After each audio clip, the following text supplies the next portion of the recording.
રાધે રાધે, જય સિયારામ. આપણે શ્રી શ્રી રાણીમાં અને રૂડીમાંનું ચરિત્ર ચાલે છે, પણ એની હમણાં મેં થોડીક તૈયારી નથી કરી એટલે એક બીજી વાત સંભળાવી દઉં. ભગવાન વિષ્ણુ અને ભગવાન શિવ આ બે વાસ્તવમાં એક જ છે, અલગ નથી. એના ઉપર આજે થોડીક ચર્ચા કરવાની છે, કારણ કે ભગવાનમાં ભેદ કરવો ને એ બીજો નામા અપરાધ છે. 10 નામા અપરાધ છે. એ 10 નામા અપરાધમાં એક અપરાધ છે ભગવાનમાં ભેદ કરવો. એટલે જે લોકો ભગવાનમાં ભેદ કરે છે એ વ્યક્તિ વાસ્તવમાં અજ્ઞાની છે, અને એ નામા અપરાધ કરે છે. અને એનો ઈ નામા અપરાધ એની ભક્તિને સફળ નહીં થવા દે. હા, નિશ્ચિત રૂપે એમાં કોઈ એટલે કોઈ પણ પ્રકારની શંકા નથી. તો એક વખત ભગવાન નારાયણ વૈકુંઠ લોકમાં સૂતેલા હતા. હા, આ કથા હું તમને શતાબ્દી અંકમાંથી સંભળાવું છું. ગીતા પ્રેસ ગોરખપુર વાળાએ શતાબ્દી અંક બહાર પાડ્યો છે, નવો. હા, એ શતાબ્દી અંક મને કાલે જ પ્રાપ્ત થયો, અને એની અંદર આ કથા આવે છે કે ભગવાન નારાયણ વૈકુંઠ લોકમાં સૂતા હોય છે. તો સૂતા હતા તો એમને એક સ્વપ્ન જોયું. સ્વપ્ન એવું જોયું કે મહાદેવ વિષ્ણુ ભગવાનની સામે તાંડવ નૃત્ય કરતા હતા. સાક્ષાત મહાદેવ વિષ્ણુ ભગવાન સામે ડમરું વગાડતા વગાડતા તાંડવ નૃત્ય કરતા હતા. એટલે એટલો બધો આનંદ આવ્યો વિષ્ણુ ભગવાનને, કહો આજ તો શિવ મારી સામે તાંડવ નૃત્ય કરે છે. એટલે અતિ આનંદ આવ્યો, અતિ રસ આવ્યો, અને એ રસમાં ને રસમાં વિષ્ણુ ભગવાન જાગી ગયા. જાગી ગયા ને એટલે લક્ષ્મીજી પૂછે છે, કેમ પ્રભુ, હમણાં તો તમે ધ્યાનમાં બેઠા હતા અને હવે પાછા કેમ તમે જાગી ગયા? શું થયું? તમે શું જોયું? શું આનંદ પ્રાપ્ત કર્યો? અમને તો બતાવો એમ. ત્યારે વિષ્ણુ ભગવાન ભાવાવેશમાં બોલે છે કે આજ મેં મહાદેવજીને ડમરું વગાડતા વગાડતા તાંડવ નૃત્ય કરતા જોયા. બહુ સરસ લાગતા હતા, બહુ સુંદર લાગતા હતા. હવે તો મારા મનની એવી ઈચ્છા થાય છે કે હું કૈલાસ જઈને શિવના દર્શન કરું. જ્યાં સુધી શિવના દર્શન નહીં કરું ત્યાં સુધી મને આનંદ નહીં આવે. તો તરત જ લક્ષ્મીજી કહે છે, તો પ્રભુ એમાં શું મોટી વાત છે કે ગરુડ ઉપર બેઠા નથી, કે કૈલાસ પહોંચ્યા નથી. હાલો ગરુડ ઉપર બેહીને આપણે બે જણા શિવના દર્શન કરી આવીએ. તો કે હાલો અત્યારે જ નીકળીએ. પછી બે જણા ગરુડ ઉપર બેસીને શિવના દર્શન કરવા માટે ગયા. તો શિવના દર્શન કરવા માટે ગયા ને તો રસ્તા વચ્ચે મહાદેવ અને સતી ભેગા થઈ ગયા. મહાદેવ અને ઉમા સામેથી હાઈલા આવતા હતા. તો વિષ્ણુ ભગવાન કે આલે અમે તમારા દર્શન કરવા આવતા હતા ને તમે સામે મળી ગયા, ઓહો સૌભાગ્યની વાત છે. તો મહાદેવ કહે, પ્રભુ હું તમારા જ દર્શન કરવા આવતો હતો. બહુ ઈચ્છા હતી કે વિષ્ણુના દર્શન કરું. તો વિષ્ણુ ભગવાન કે મારા દર્શનની ઈચ્છા હતી, શા માટે? તો કે મને તમારી જેમ સપનું આવ્યું છે. શિવ એમ કહે છે કે હે વિષ્ણુ ભગવાન, મને પણ સપનું આવ્યું કે તમે ક્ષીર સાગર ઉપર શયન કરો છો અને હું તમારા દર્શન કરું છું. મને સપનું આવ્યું એટલે મારાથી રહેવાનું નહીં એટલે હું તમારા દર્શન કરવા માટે ઘરેથી નીકળી ગયો. એમ તો કે હા. બે જણા આનંદ સમુદ્રમાં ડૂબી ગયા. રસ્તા વચ્ચે જાણે બે મિત્રો મળ્યા હોય એવો ભાવ થઈ ગયો, સુંદર અને સરસ મજાનો. અને બે જણા પછી એમ કે છે કે હાલો હવે મારા ઘરે પધારો. વિષ્ણુ ભગવાન એમ કહે વૈકુંઠમાં પધારો, અને શિવ એમ કહે કૈલાસમાં પધારો. બે જણા પોતપોતાની વાત રજૂ કરે છે કે આયા પધારો, આયા પધારો, આયા. તો નિર્ણય નો થયો, કારણ કે બેયનો ભાવ સાચો હતો. અને નિર્ણય નો થયો કે ખરેખર જાવું કોના ઘરે, વૈકુંઠમાં જાવું કે કૈલાસમાં જાવું. એમ અંતે ત્યાંથી નારદજી નીકળ્યા, નારાયણ નારાયણ કરતા. એટલે શિવ અને વિષ્ણુ નારદજીને પૂછે છે કે નારદજી કઈક ઉપાય કરી દ્યો, અમારે વૈકુંઠમાં બેયને મળવું કે કૈલાસમાં બેયને મળવું, એ કે ચાલો અમારો ઉપાય કરી દ્યો. તો નારદજીને એમ થયું કે બેય ભગવાન છે, હવે કયો ઉપાય કરવો છે? બેય સાક્ષાત ભગવાન છે, ઉપાય શું કરવો? એટલે નારદજી ચૂપ થઈ ગયા. નારદજી ચૂપ થઈ ગયા ને બોલી ન શક્યા, અને દર્શનની મસ્તીમાં ઝૂમી ઉઠ્યા નારદજી. વાહ એટલે મહાદેવ કે લ્યો આ તો ગયા, સુધબુધ ભૂલી ગયા. હવે કોણ નિર્ણય કરશે કે આપણે વૈકુંઠમાં જવું કે કૈલાસમાં જવું? ને હવે તો કોઈ નિર્ણય કરવા વાળું અહીંયા રહ્યું નહીં. તો કોની પાસે આપણે નિર્ણય કરાવશી? તો કે ઉમા દેવી નિર્ણય કરે. ઉમા એટલે સતી, શિવજીના પત્ની. એ કે ઉમા દેવી નિર્ણય કરે કે વાસ્તવમાં આપણે કઈ બાજુ જવું છે. ત્યારે ઉમાને કીધું તો ઉમા થોડીક વાર વિચાર કરીને બોલે છે, हे नाथ, हे नारायण, आप लोगों के निश्चल, अनन्य एवं अलौकिक प्रेम को देखकर तो यही समझ में आता है कि आपके निवास स्थान अलग अलग नहीं है. जो कैलाश है वही वैकुंठ है, और जो वैकुंठ है वही कैलाश है. केवल नाम में ही भेद है. વાહ આ ઉમા જવાબ આપે છે મસ્તીનો. એટલે મેં આ પ્રસંગ ઉપાડ્યો છે કે ભગવાનના ધામમાં કોઈ ભેદ નથી. બિલકુલ કૈલાસ છે ઈ જ વૈકુંઠ છે, વૈકુંઠ છે ઈ જ કૈલાસ છે. ભગવાનમાંય ભેદ નથી અને એના ધામમાંય ભેદ નથી. હા જેવી રીતે આપણા જ ઘરની અંદર 3 રૂમ હોય, તો 3 રૂમ હોય તો ઘર આપણું જ કહેવાય. રૂમ ભલે અલગ અલગ પાડ પાડ્યા, પણ ઘર તો એક જ કહેવાય ને આપણું. હા એમ વૈકુંઠ અને કૈલાસ એક રૂમની અંદર પાડેલા 2 ભાગ છે. એક જગ્યાએ શિવ ભક્તો લીલા કરે છે, એક બાજુ વિષ્ણુ ભગવાન, પણ 2 ભક્તો અવર જવર કરી શકતા હોય એકબીજાના ધામમાં, કારણ કે ઘર તો એક જ છે ને.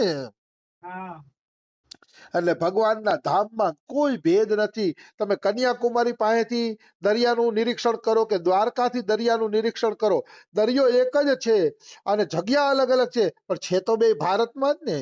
હા ભારતની બહાર તો છે નહીં એમ.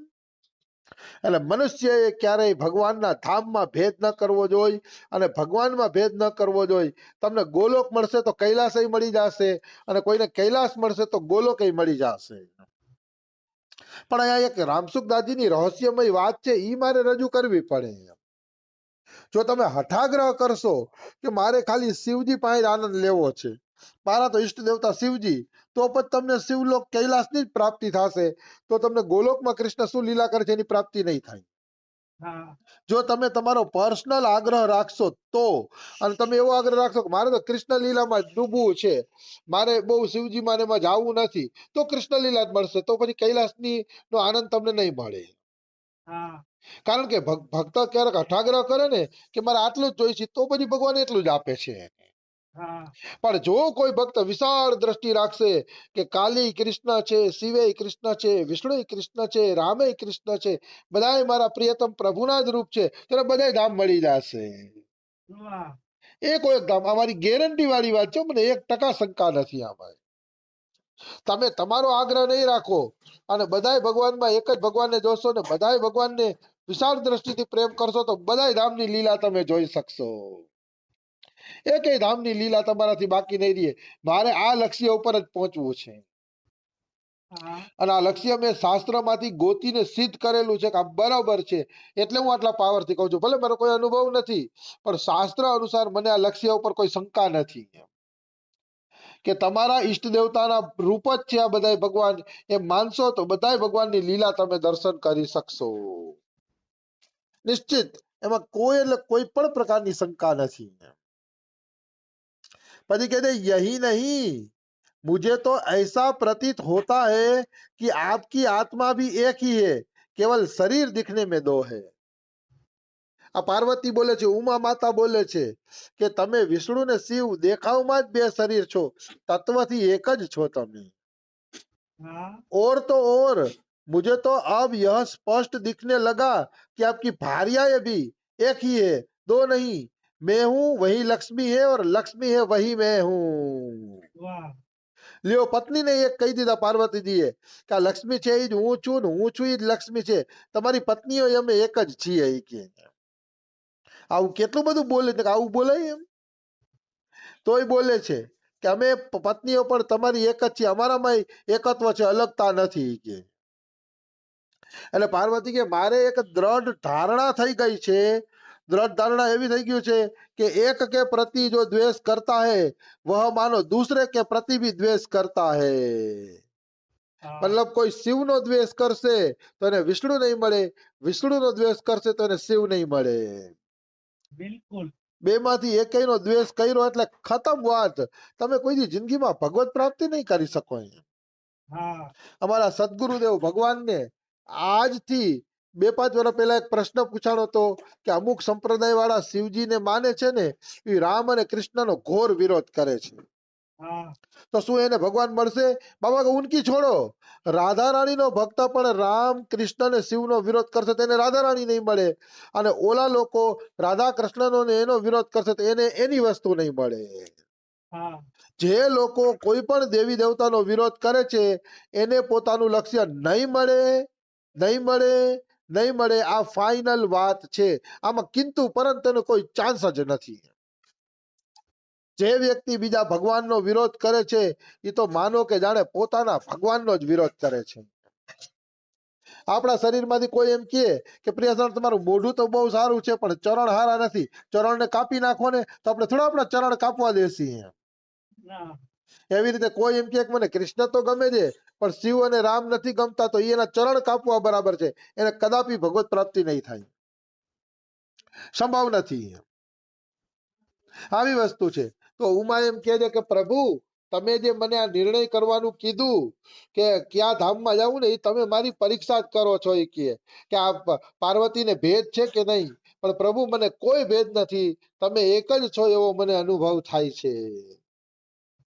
એટલે કે પાર્વતીએ કીધું કે શિવ તમે કૈલાસ પાછા હાલો અને એમ માનો કે વિષ્ણુનું સ્વરૂપ જ વૈકુંઠમાં જાય છે, અને વિષ્ણુ તમે તમારા કૈલાસમાં પધારો કે એમ માનો કે શિવ જ જાણે વૈકુંઠમાં જાય છે. બે પોતપોતાના ધામ પધારો, કોઈને ક્યાંય આવવા જવાની જરૂર નથી, કારણ કે તમે બે એક જ છો. એ કે હા પાર્વતીનો આ નિર્ણય બધાને ગમી ગયો અને અહીંયા રસ્તા વચ્ચે મળીને બધા પોતપોતાના ધામ પધારી ગયા.